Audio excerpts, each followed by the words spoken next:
King of Podcasts Radio Network proudly presents the Broadcasters Podcast. Here is the King of Podcasts. Currently at day 108 of the writer's strike, and day 32 of the actors part of the strike, the SAG-AFTRA strike. It's August 14th. So if I put those days together, what am I thinking of? 14, 17, 34 days now of the actors on strike as well. And at the moment, the writers and the AMPTP, Alliance of Motion Picture and TV Producers, they are meeting right now. We're going to get back and talk about the strike, because it's been a couple of weeks since I talked about the strike. I was doing my best as possible to not continuously go ahead and hit over the head the strike, because it was going on so much. So I gave you a couple of weeks. Well, yeah, I gave you a couple of weeks off, right? I gave you a couple episodes last week. That was really fun. Talking about Taylor Swift and Barbie and all that stuff, right? We did that.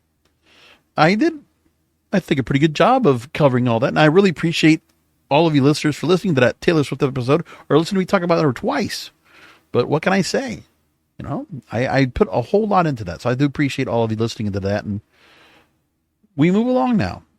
And we continue. Actually, you know, there was another episode. Maybe there's something more here I'm missing. I don't know. I have to go and look. Because maybe there's an episode I forgot to put in here that I did not put, because I'm looking on the website and I see some of the episodes are not showing up there. So I got to fix that. Ooh, I got some work to do.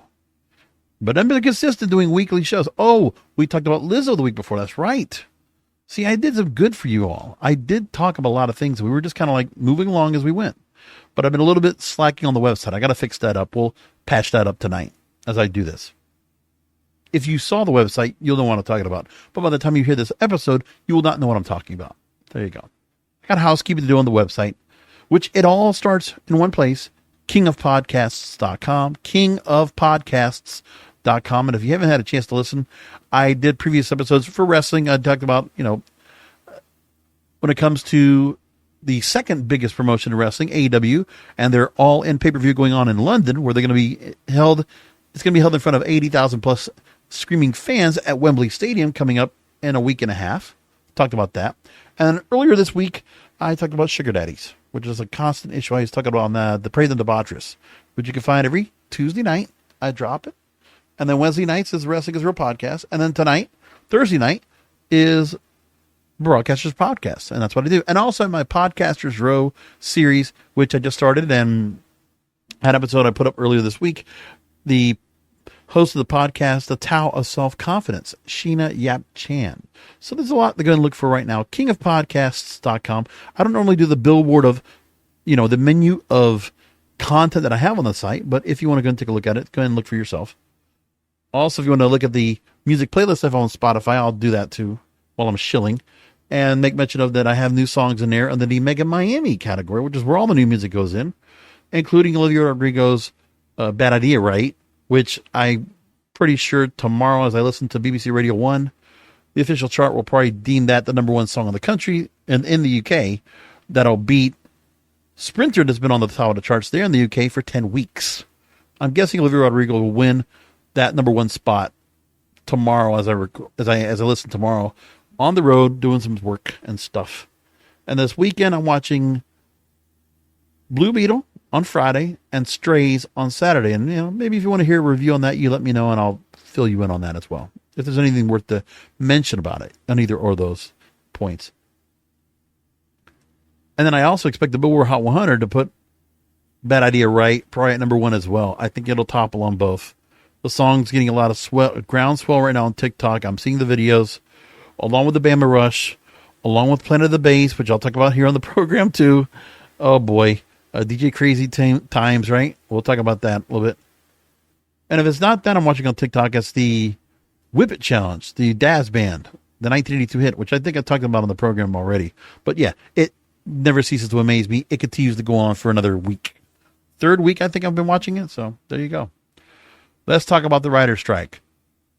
The WGA and AMPTP talks continue, but remain very fluid. I'm taking this from the Wrap. So there have been daily talks now with the studios. Now, last week, I did make mention of that they've been starting to get back and negotiate. So negotiations are now on a daily basis, which is nice.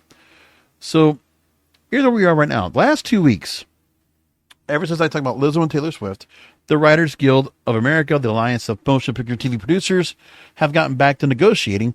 They did a talk about resuming talks on August 4th, and subsequent meetings last Friday and this past Tuesday. So now, negotiations have increased. 3 individuals with knowledge of the talks told the Wrap that studio chiefs are now more in frequent discussions with each other about latest developments. So there we go. Moving along.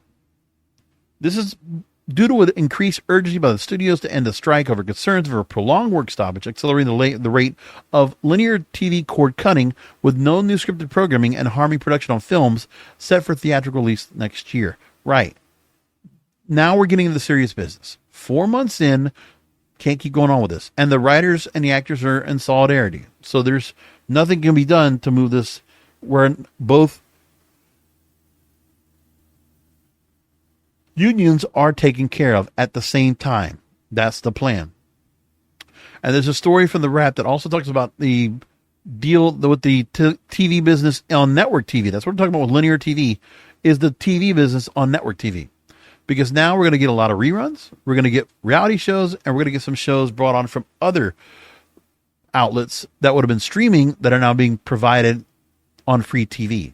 That's the part that's also taking away, is that to see the fact that free TV is now going to get a chance to get some of these shows that normally, the streamers are getting people to pay for, it's not going to look good.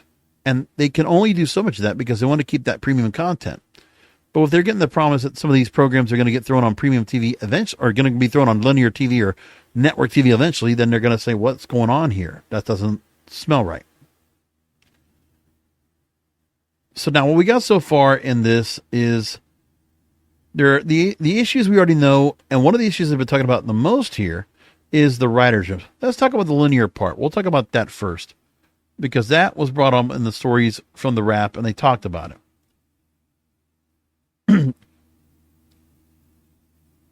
So we already know that in July, for the first time ever, 50% of viewership, that network TV used to get 50% or more of the viewing audience, but now that is gone. It has truly taken a blow, and now there's a problem here, and they got to figure out an answer to this. So now, taking the story, Nielsen says that linear TV, which has a soft advertising market on top of audiences steadily eroding by cord cutting, they officially fell below 50% of viewership for the first time ever. And new data shows some advertisers are shifting their spend away from broadcast and cable to get the most bang for their buck. Now, combined primetime TV sales for linear and streaming for the new season 2023-2024 has grown by 3%. And it is $27 billion. It's a lot. But now, network and cable channels, their sales are declining 5% year over year. And for the broadcast networks, the NBC's, ABC, CBS's, if any of you still watch those on your rabbit ears, they're down 3%.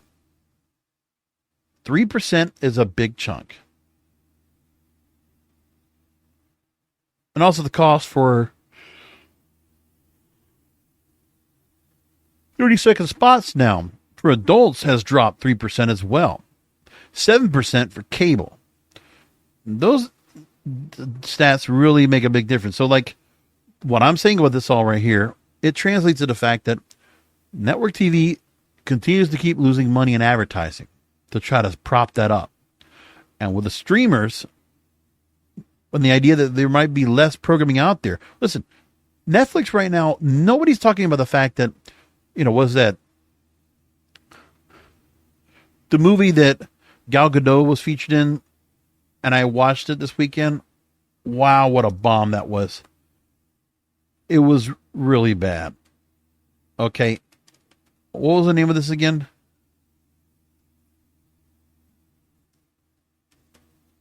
Heart of Stone. I forgot. Sorry, the Taylor Dayne song is what I think about, When I'm thinking about Gal Gadot here, Gal Gadot stars in The Heart of Stone. Oh, oh, oh, I can't believe it. And I can't believe she did this movie. It was really bad. Now, the only thing that might have really worked out at all for this particular movie was the fact that Alia Bhatt, who was a pretty prominent Bollywood star, got a chance to do a movie in the West, which is good for her. But Gal Gadot got into this movie. Jamie Dornan, 50 Shades of Grey fame, also in this movie. And they spent roughly $130 million for this movie. And I'm like, I wonder why 2 years ago this movie got sold to Netflix. Another one of those that just, it's like Cloverfield. Like, it's just one of those bomb movies that was going to tank in the box office. And Netflix took it up and said, well, we're going to take it because we're going to probably make some money and keep some people watching our content because we'll have Gal Gadot in a big feature movie exclusive to Netflix. And that's what they did, but it was a horrible movie. I would not have paid to watch that. I don't know if anybody else feels the same way, but hey, the Rotten Tomatoes reviews did not help either. Like, I mean, the only thing that was an advantage for Netflix to watch it on Netflix was to be able to skip some of those parts that I knew was going to be predictable and boring and just bad, because it was. The whole part where Gal Gadot and her Alia Bhatt's character were out in the desert and they're trying to find their way back to civilization, that was like 30 minutes right there that we didn't need. Even though, yeah, people are still trying to follow them. It's just like this real predictable spy drama. This is like, Gal Gadot, why are you taking these parts? I know you got to take part in movies to make money, but, I mean, this was one of those movies that, like, we don't need you to take in this part. This is like one of those Liam Neeson, Gerard Butler type movies. That's what you did. This Gerard Butler, Liam Neeson caliber movies. Like, wow. Don't take those. That movie would have lost in the box office. You got, the studio that made this movie, they did a good deal with Netflix to get what they got for it. They came away with a bargain, because if this would have been put out in the theaters, it would have been a bloodbath. I mean, you think that Joyride and About My Father and Haunted Mansion did bad? Oh, watch this go into the toilet. Just saying.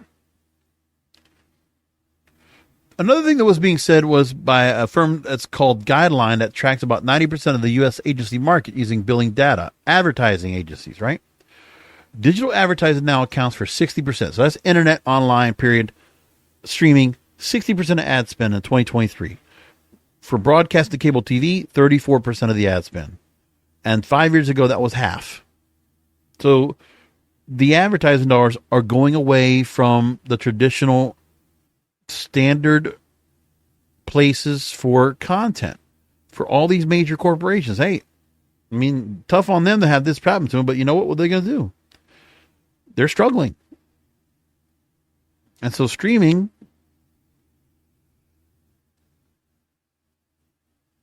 and content online are taking up the advertising.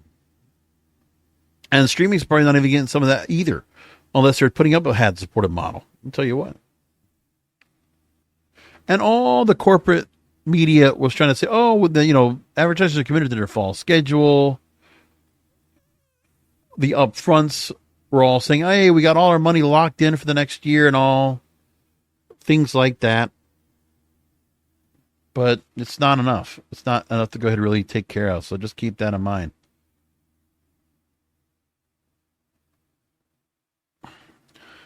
So Netflix did launch in November an ad-supported version for themselves to try to make some money to offset, the lack of subscribers that are starting to weed away.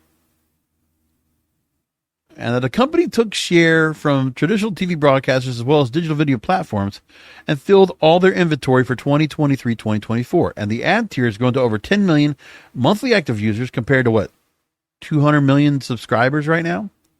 And that's doubling from the nearly 5 million streamers, or those that are buying on advertising ad-supported streams when they put it in May. So there are people that are still buying it, but you know why? It's because the price keeps going up.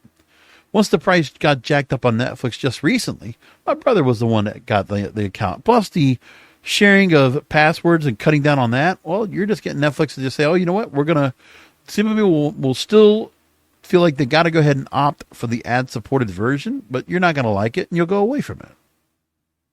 And so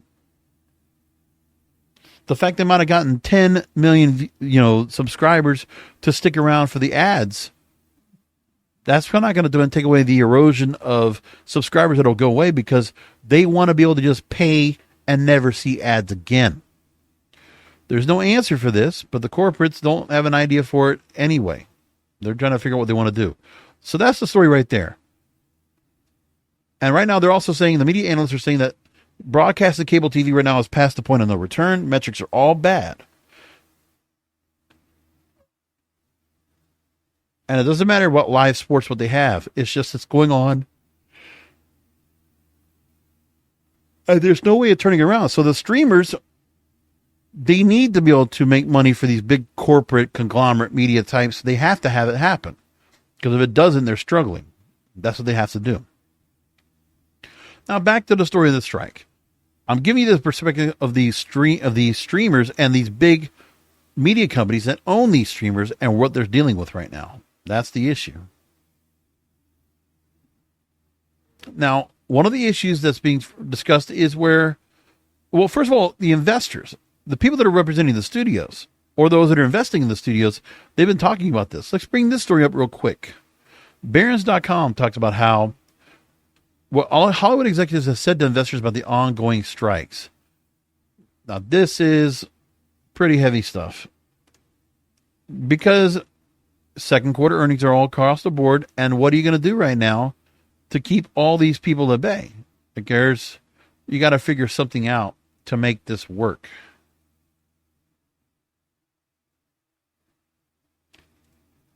And so what we have so far is this.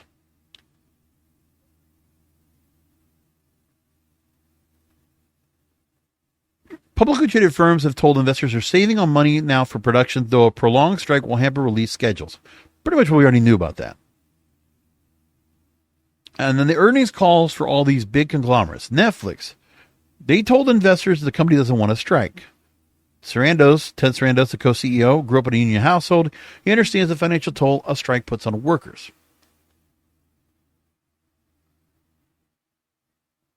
Says there's got to be a lot of work to do. A handful of complicated issues, but they're super committed to getting an agreement as soon as possible, one that's equitable and enables the industry and everybody in it to move forward into the future. And then in Comcast, which owns Peacock, the president there, Michael J. Kavanaugh, said that the strikes present a challenge in the near term, but multiple times he said the firm is committed to having a fair deal reached as soon as possible. Bob Bakish, Paramount CEO, their strikes are on top of mind for them. Meanwhile, they're touting the firm's sports lineup, new additions to the CBS schedule, including Yellowstone and SEAL Team being pulled out from Paramount Plus onto the CBS schedule. And then you look for Sony, and they say that, unclear when the strikes will end, but the firm works with the AMPTP and producers to reach a deal as soon as possible. Now, Disney, Bob Iger, he addressed the ongoing strikes, and then he said this. And remember, this is the same guy that's been also bashing on the strikes as well, and did not make any friends right off the jump. Quote, nothing is more important to this company than its relationships with the creative community, actors, writers, animators, directors, and producers. Deep respect and appreciation for all those who are vital to the extraordinary creative engine that drives the company and our industry. Yeah, very, very public relations friendly, right? My fervent hope is we quickly find solutions to the issues that have kept us apart these last few months. Personally committed to working to achieve this result.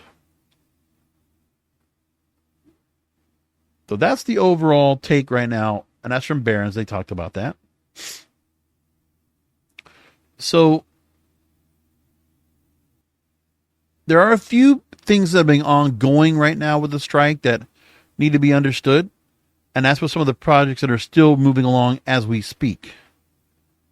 So there's that. There's the writers' rooms, and there's also a few other things we'll bring up as well. Now,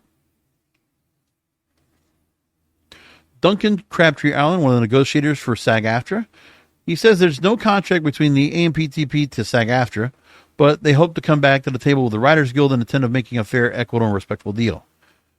The interim agreements right now have points that were last offered when the AMPTP broke off talks without an agreement. The AMPTP companies could have signed the deal on July 12th and there would have never been a strike, an interim agreement that was put in play. And they have hundreds and hundreds of applications for interim agreements from independent producers who find them absolutely acceptable and practical and realistic. 210 projects have signed interim agreements, and 179 have resumed or completed production. And 41 have yet to complete the approval process, where we're allowed to audition actors and engage in negotiations regarding casting. So there's still content being done, but the major stuff is not happening right now. A person familiar with this new policy right now, with the interim agreement right now, is that only about 15 to 20% of independent feature films covered by SAG-AFTRA are also covered by the WGA in normal times and during the ongoing writers and actors strikes. So truly independent projects are going to be able to film during the strike as long as they agree to be bound by the terms of whatever the guild eventually deals with, gets from the AMPTP. Keep that in mind.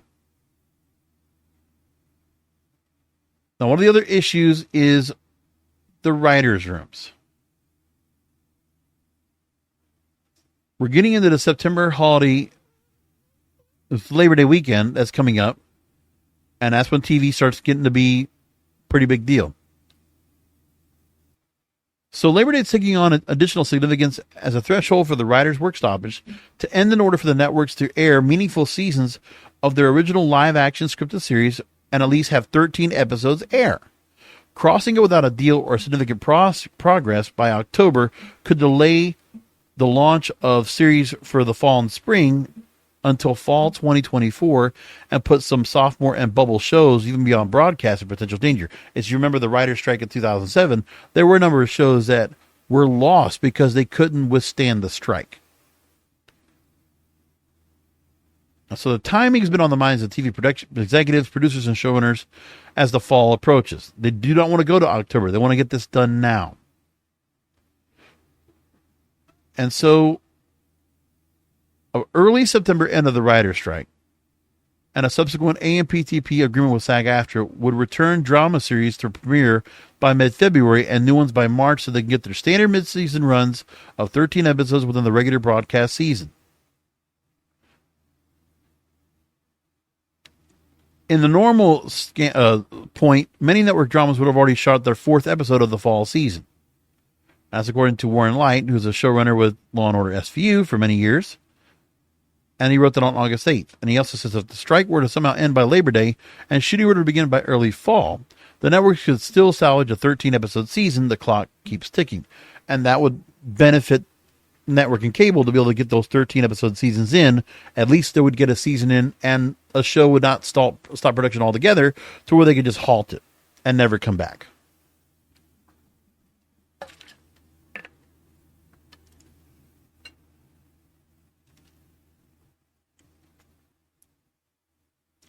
So there's more optimism now in Hollywood because we're 3 weeks away from Labor Day.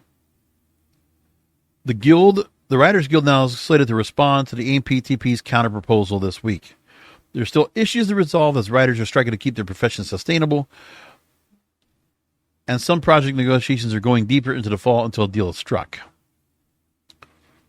So, ironically, broadcast TV arguably provides for the best living for rank-and-file writers and actors with year-on employment, full-size writer rooms, because we're doing 22, 24 episodes a season. The ability for writers to get on-set producing experience and writers and actors to get generous residuals is the most impacted by the strikes. But remember, that's the other part, too. We don't ever talk about the fact that, there are certain episodes and series that are no longer going that full-time route. But all those people that are doing those shows, like the NCIS's, the FBI series, the Chicago series, and all those, they're all benefiting from having all that time, a good 6 to 9 months of the year working. I mean, it works out for them really well, and they get full-time pay. They make enough of the threshold to be able to get the benefits for insurance and pension and all that stuff. So, yeah. With fewer broadcast repeats and declining cable syndication, most network series rely increasingly on streaming for their afterlife, making streaming residuals, which is also an issue in the Guild's contract negotiations. Because, I look on network TV right now, there's not a lot of stations out there that are able to go and pick up some TV show that goes to syndication. And some of them are not opted to go to syndication because they go right to streaming. If you look on your normal access time, 6, 7 p.m. at night on your local TV stations, you notice they're not picking up a lot of new shows. I mean, no, the Goldbergs might get picked up. That's the most recent one I've seen out there. But look, they still show Everybody Loves Raymond. They're still showing Seinfeld. They're still showing 2.5 Men. They're still showing, Big Bang Theory. They got not much else. Not really. And none of those shows are able to make that point. Now, there are some leftover shows NBC's found, the original Magnum PI and fresh episodes of Quantum Leap. Those are the only ones that are really out there that are fresh episodes that are going to run a fall season. But everything else is going to consist of sports, reality, animation, a scripted series that have already aired elsewhere. Yellowstone getting a run on CBS on Sunday nights. How about that? And with the rest of the broadcast scripted series intended for the coming season, it all hinges on when the strike will end. So now, for studios to restart TV production, once the strike is over, writers have to come back first to get working on scripts, explaining why the AMPTP reached out to the WGA first. And then the SAG-AFTRA agreement would presumably follow after that, and then filming with actors to begin with scripts are ready. Right. So if it does end, when it does end, the writers will get their deal first to get them back on the set and back in the writers' room. And then the scripts will be ready for the actors to perform. That all makes sense. According to industry sources, and I'm reading from Deadline, by the way, if starting from scratch with no bank scripts, it will take at least 2 months after the strike ends for an established drama series to start delivering new episodes. For multi-camera comedy, it takes at least 6 weeks to get those up and running from scratch. And also, for reality, it could take up for an extra month for finished episodes of the comedy or drama series to start coming in. So, we already know that most of the fall is going to be a bit of a wash. So, if you want anything for the new 2023-2024 season, for streaming, for cable, for television, network TV, this has got to get done. So, I already know that we've had award shows that have been affected by this and others. And then there's the point that you bring up here where if the strike for the Writers Guild goes to October, networks would have to make difficult decisions, especially on newer scripted series. Faced with the prospect of only being able to air 6 to 8 episodes of a new show in mid-season before the season ends in late May, factoring the pricey launch of marketing campaigns, networks could opt to keep some new series for fall 2024. And so that means for series getting into their second season, those that launched last mid-season only had a couple of months to establish a connection with viewers. Other shows like ABC's Home Economics and The Rookie Feds are undecided about what's going to happen to them. Veteran series with devoted fan followings, a longer break between seasons is not ideal, but doesn't affect viewer turnout. So like if FBI is gone for a while or NCIS is gone for a while, nobody's being hurt by that.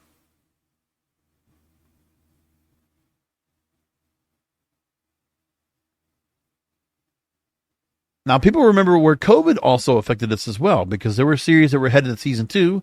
Netflix had The Society, and I'm okay with this. Showtime had on a Becoming a God in Central Florida, and ABC had Stumptown that all got dropped. After a long time of shutdown production from the pandemic, those series couldn't get to a season 2. And that's part of the issues we have here as well. So one of the other areas we talked about that we already just mentioned before about the network shows of the writers' rooms. There hasn't been much about the strike pressure if there's enough to bridge the gap on the most disputed issues. One that's still a haunting issue right now is the staffing of writers' rooms. The Writers Guild seeks terms that codify the traditional writer's room in the contract and ensures upward mobility for younger staff writers looking to build the experience that need to be writers-producers. And studios have a long time stood against the Writers Guild against setting quotas on how many writers they hire, usually using shows written entirely by a single writer, as examples of how such quotas would be too inflexible for both studios and writer-producers. There's also a concentrated effort right now by the studio insiders to get the deal done, keeping a lid on the finer details of what has happened during negotiations. So right now, we haven't got many leaks about it either. People just want to get it done, which that's good to hear that we're not getting any other information about it. The picket lines and leaks have been met with dismissiveness, and the Writers Guild keeps telling the Wrap that the general mentality among the rank and file is to keep calm and picket on until the negotiating committee formally announces a deal.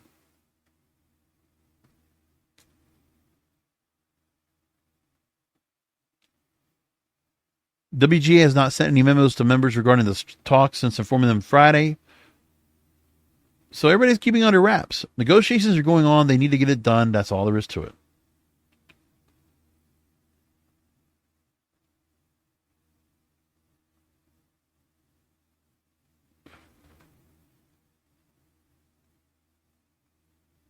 WGA strike captain Haley Harris makes a point and talks about now she and her fellow guild members who have marched on the Paramount picket line for the past 108 days are confident the Writers Guild won't come to them with an unsatisfactory deal, as all the terms of the guild they're fighting for won't have the desired effect if anything gets left out. Remember, we said this was going to have to go all the way through. All the demands have to be met this time. They just can't take a money deal.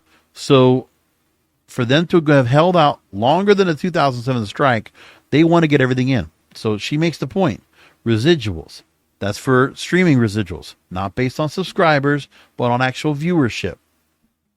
Employment length, minimum room size, all go hand in hand, because if we don't get one but don't get the others, they'll just undercut us on what we don't get.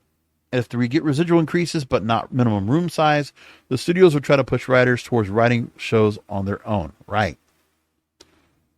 Cutting out more work. So the union is going to stick to it. And it sounds like everything that's being said about this needs to be pushed towards that.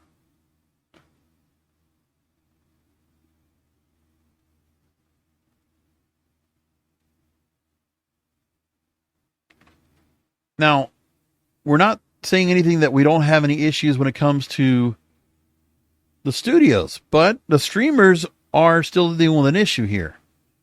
Because the Writers Guild, they might be still in negotiations around with the AMPTP, but the streamers, they're still having issues with. They've called, the Writers Guild West, WGA West has called for government regulation of anti-competitive practices against accusing Disney, Amazon, and Netflix of it. They released a report calling for more government regulation, saying, quote, they are abusing their dominance to further disadvantage competitors, raise prices for consumers, and push down wages for the creative workforce. The executive summary of the report called The New Gatekeepers, How Disney, Amazon, and Netflix Will Take Over Media. They contend that, quote, without intervention, these conglomerates will seize control of the media landscape, and the streaming era's advances for creativity and choice will be lost.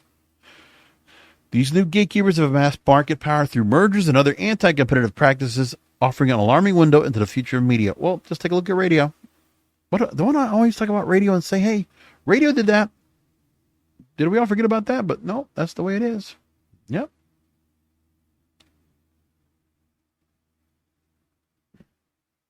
In the report, they point out these big accused media companies. First, they said that Disney has grown through a series of multi-billion-dollar acquisitions, using its power to reduce film output, shut down competing studios, foreclose independent content from distribution networks, expand control of the labor market, and force creators to give up financial participation in future licensing revenue. Yeah.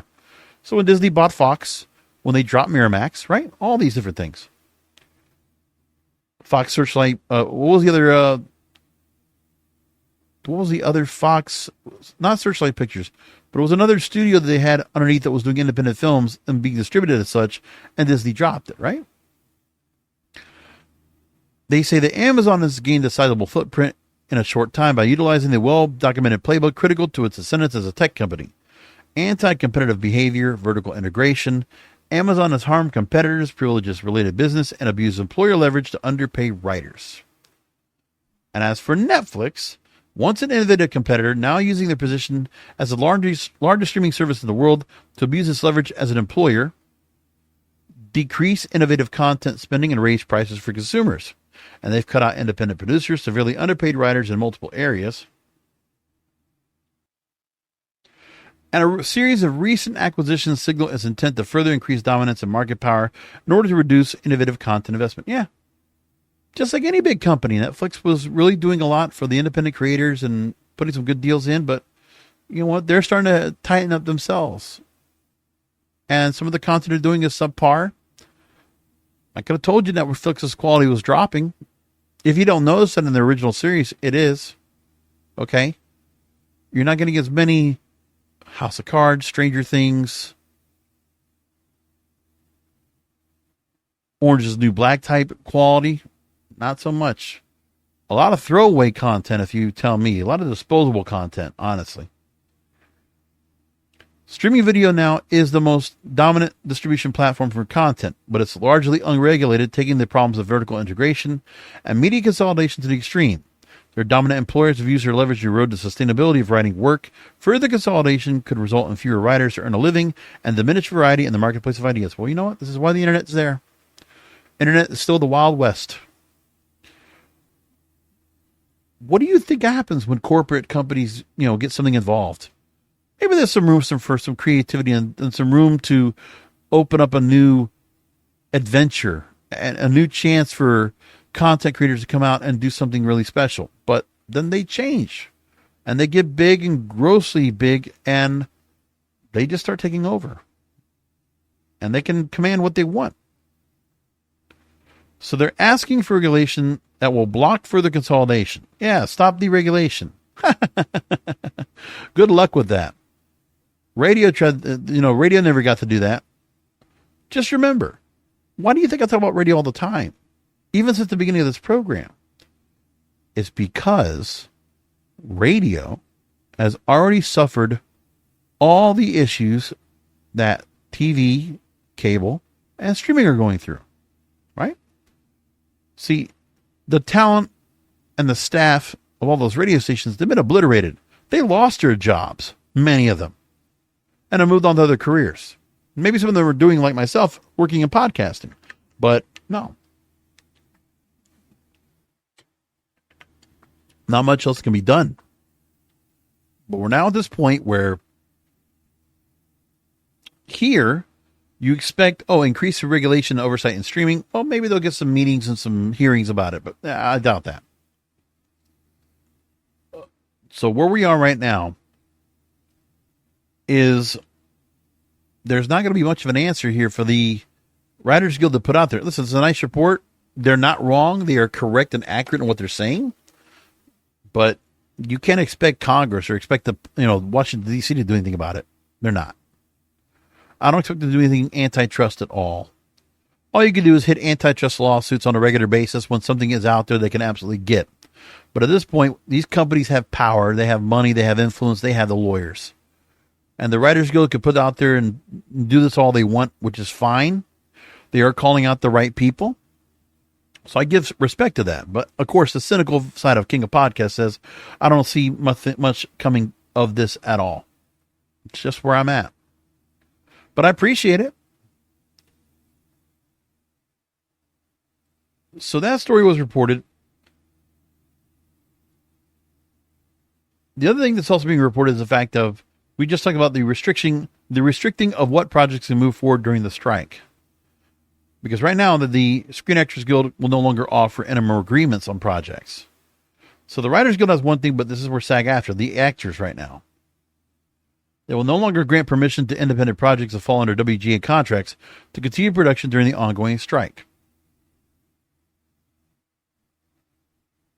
Now, they did say they would be covered under the interim agreement policy, allowing approved independent productions with no direct connection to the actors union to continue filming.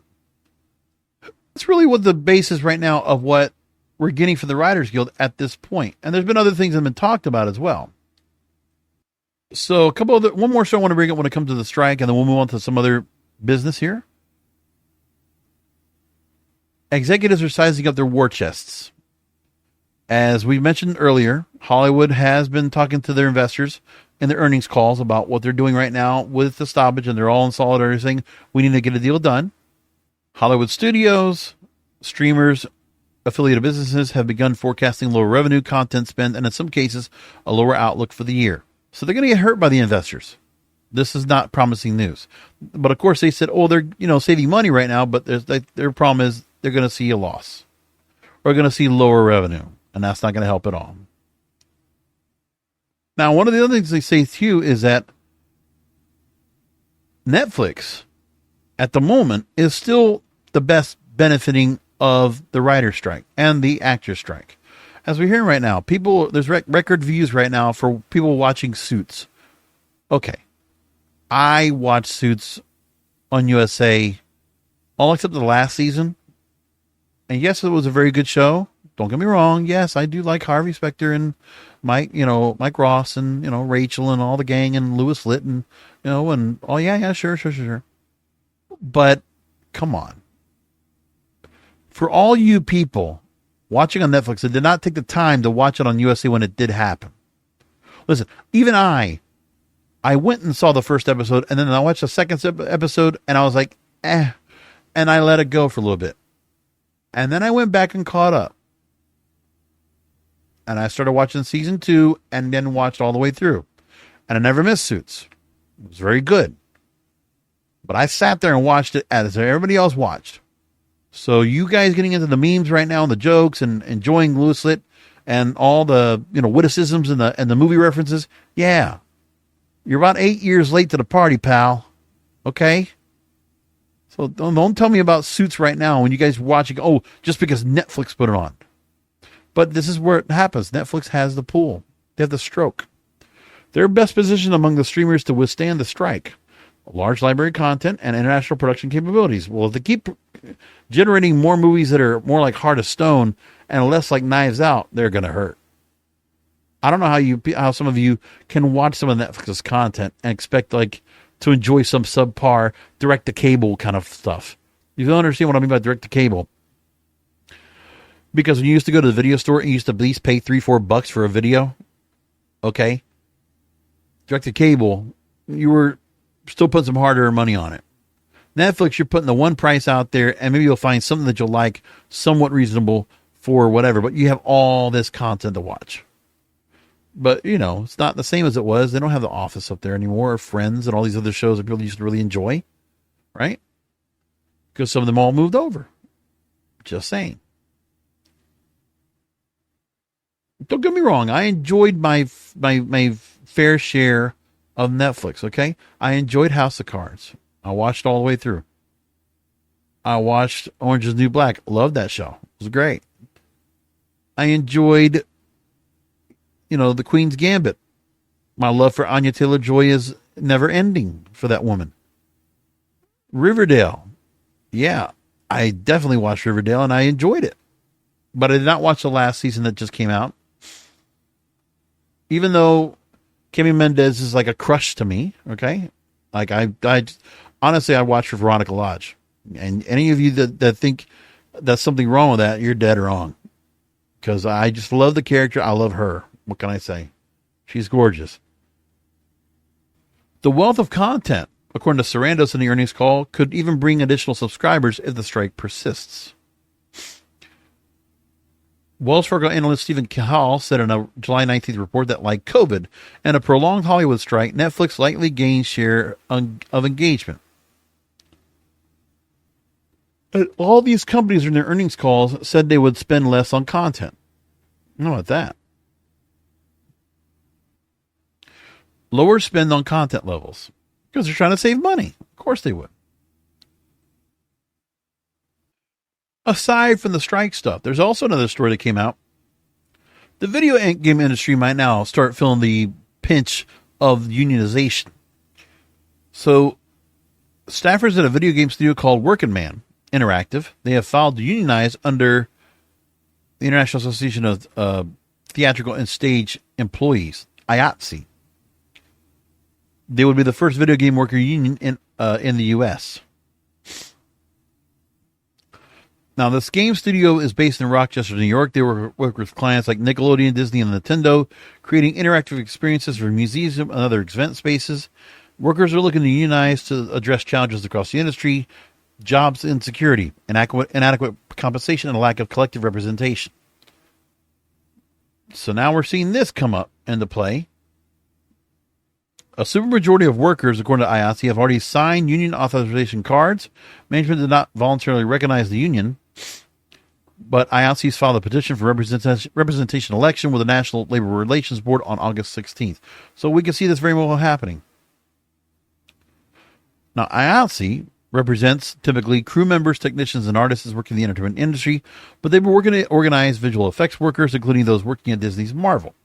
As of August 15th, IATSE and Marvel have reached a new stipulated election agreement in which Marvel's in-house visual effects workers will vote on whether to unionize.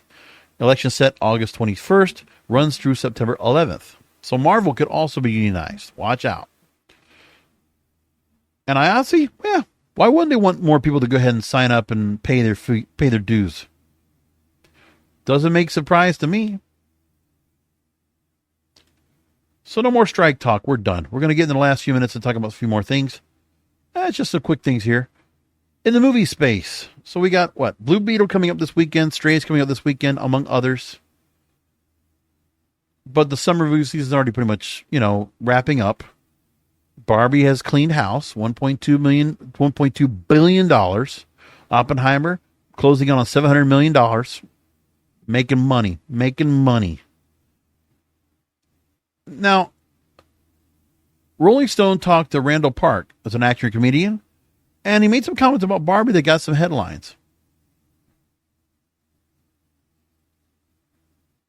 Randall Park made the point that Hollywood is taking the wrong lessons from a massive blockbuster movie like Greta Gerwig's Barbie. That, quote, in general, the industry is taking the wrong lessons. For example, Barbie is this massive blockbuster, and the idea is make more movies about toys? No. Make more movies by and about women. And the interviewer adds, the lesson here should be that you gave this brilliant independent woman filmmaker and Greta Gerwig the reins to a big blockbuster movie, and Margot Robbie got the chance to star and produce in it. Now, this is going to make Mattel Films jumpstart their movie ambitions. They already have 14 movies in development based on Mattel toys and other properties: Hot Wheels, Polly Pocket, American Girl, Rock'em Sock'em Robots, Magic 8-Ball, Uno, and Matchbox, and the Barbie sequel, which is inevitable at this point. Yeah, there will be a Barbie 2. I pretty much can guarantee that. He continued now at the outset. We're not saying, okay, let's think already about movie 2 and 3. Let's get the first one right and make that a success. And if you do that, opportunities open up very quickly once you establish the first movie as a successful representation of a franchise on the big screen. Successful movies lend themselves to more movies. Our ambition is to create film franchises. So there's that going on. So, I mean, okay, I get the point. Take more attention to not just the movie brand being the reason that the movie did well, which I can agree with that. Listen, I'm not taking anything away from Greta Gerwig. I think she did a pretty good job with the movie. Hey, does she want to put some content in there that will be considered woke and a little bit controversial? Yeah, she sure did.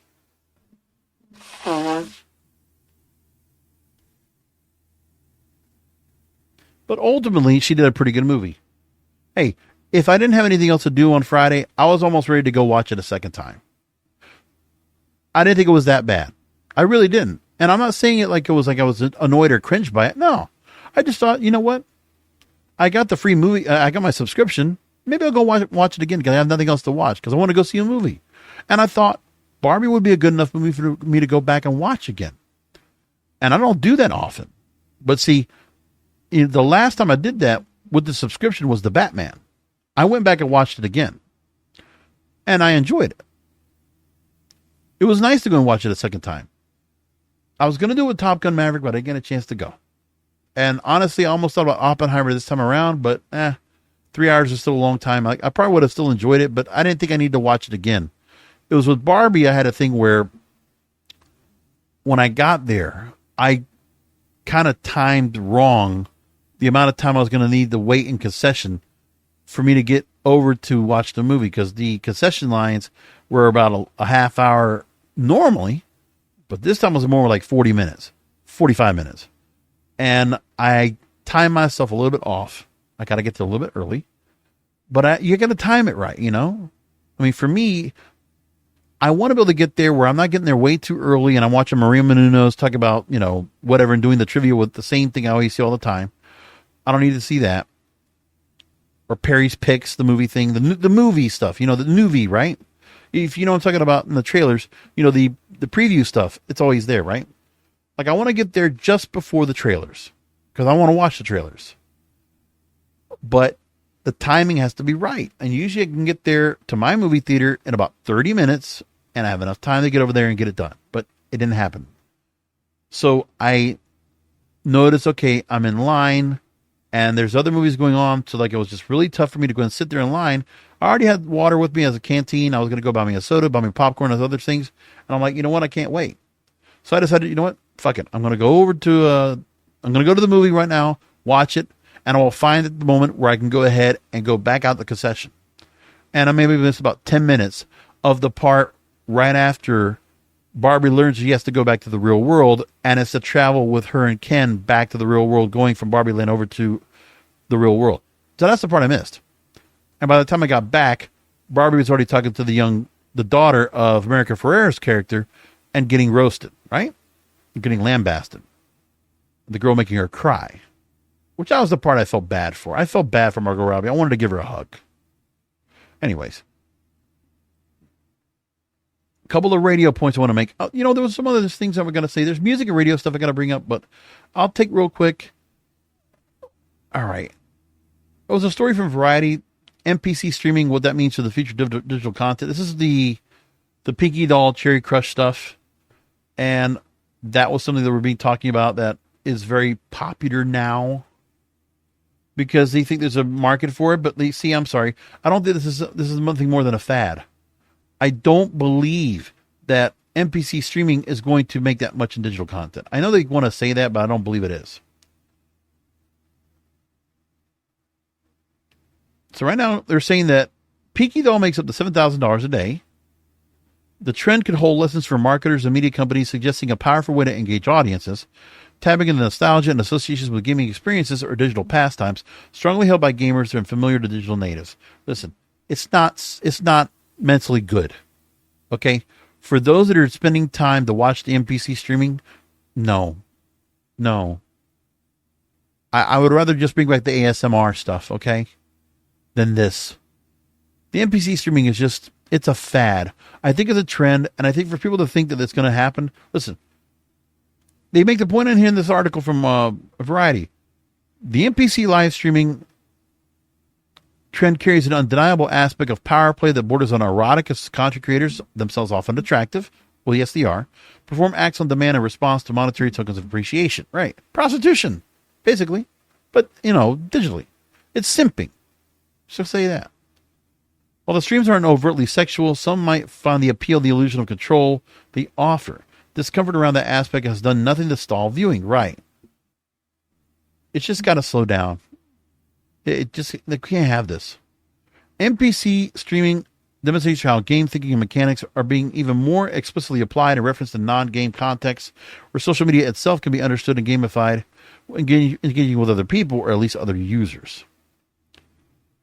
MPC videos suggest our growing digital immersion, holding a mirror to our digital lives and culture, as is shaped by our engagement patterns, pointing, even altering our perceptions of what's real.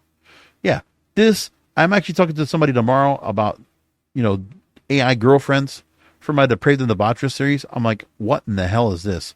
But I'm going to listen to it. I'm going to have an open mind to see what they're doing with this. I'm curious about it. So, if I get a chance, listen to Depraved and Debaucherous this week coming up, and I'll tell you about this website that does AI girlfriends, Dream Girls, they say. I want to learn about that. We're learning about that tomorrow morning when I record that, and I'll let you know how that turns out.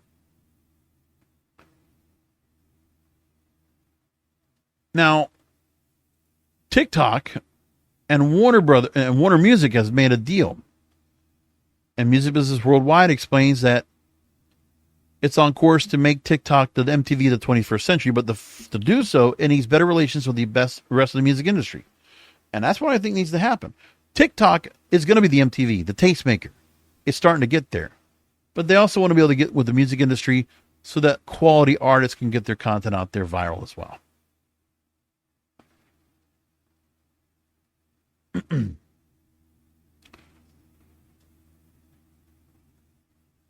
So they say that YouTube, perhaps most notably TikTok, has at one stage or another been a headache for the music industry.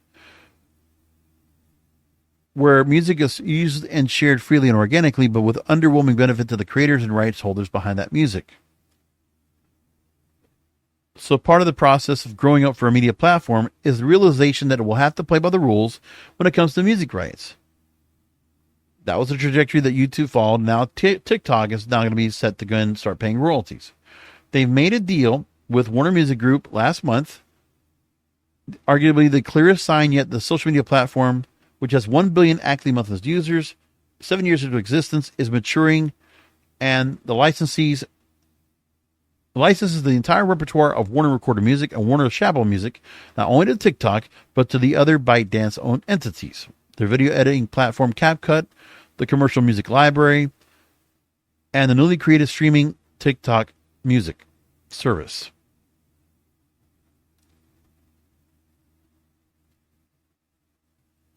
Now, we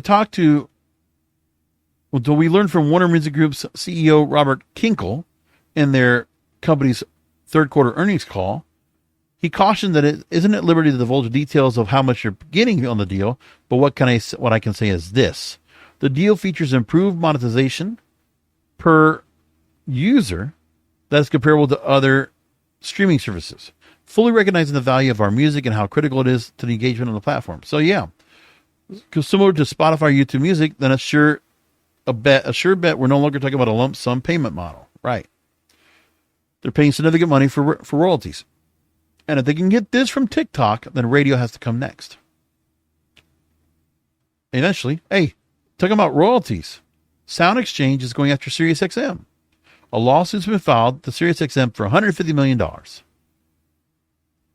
And they're trying to ask to recover $150 million in unpaid royalties and late fees under the Copyright Act. And the lawsuit's been filed in the Eastern District of Virginia and a U.S. District Court. The SiriusXM manipulated federal regulations to artificially lower the calculation of creator royalties. And they're seeking compensatory damages. And a SiriusXM representative defends the company's actions, asserting they have adhered to regulatory frameworks and have paid over $5 billion in royalties over the past decade. And they highlighted the dispute revolves around ordinary course matters such as audits and revenue allocation for bundled products. So there's that going on.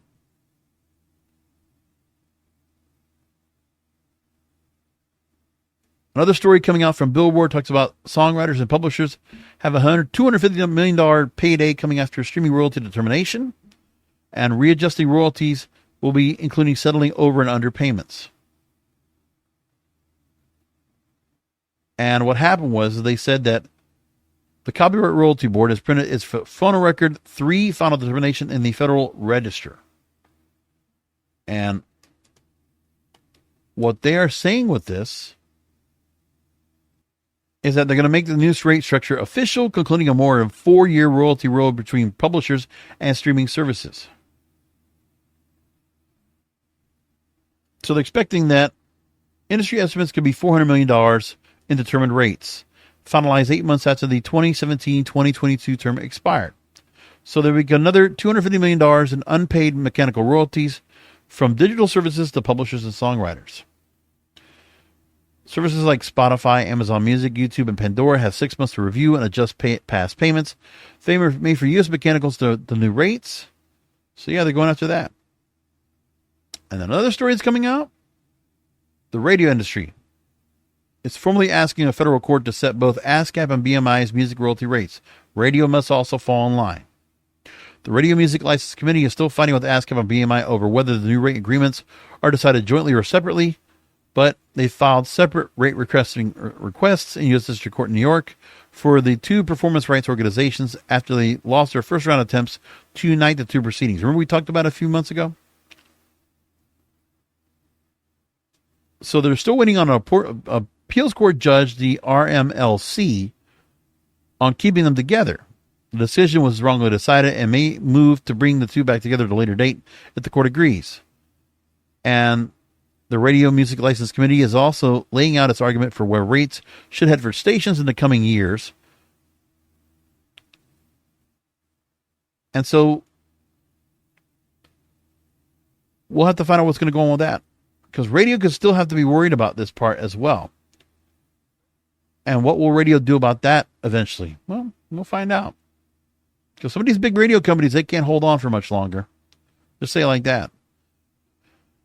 Cumulus and Odyssey, two of the major radio station companies, they have now stakes been bought by Bridge Media. Let's tell you the story. Bridge Media Networks, they're owned by a five-hour energy drink founder, Manoj Bhargava.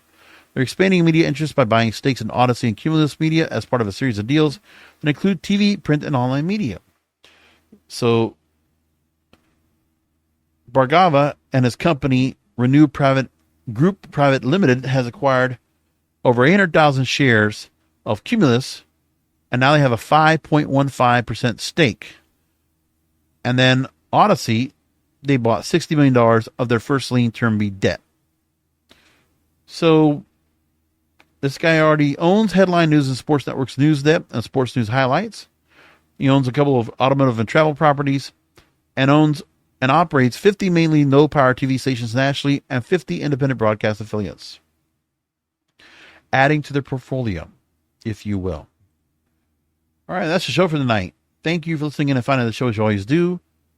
Spotify, Apple Podcasts. If you haven't done so, please rate and review the show. I'd really appreciate it. Remember, all of my content you find in one place, kingofpodcasts.com. Again, kingofpodcasts.com. That's where you find everything on the show. And I hope you'll do that and continue to listen in. And we'll come back with another great episode next week. Until then, I appreciate all you listening in.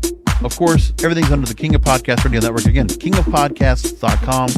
I'm on social media, Twitter, Facebook, Instagram, Trends, TikTok, at King of Podcasts.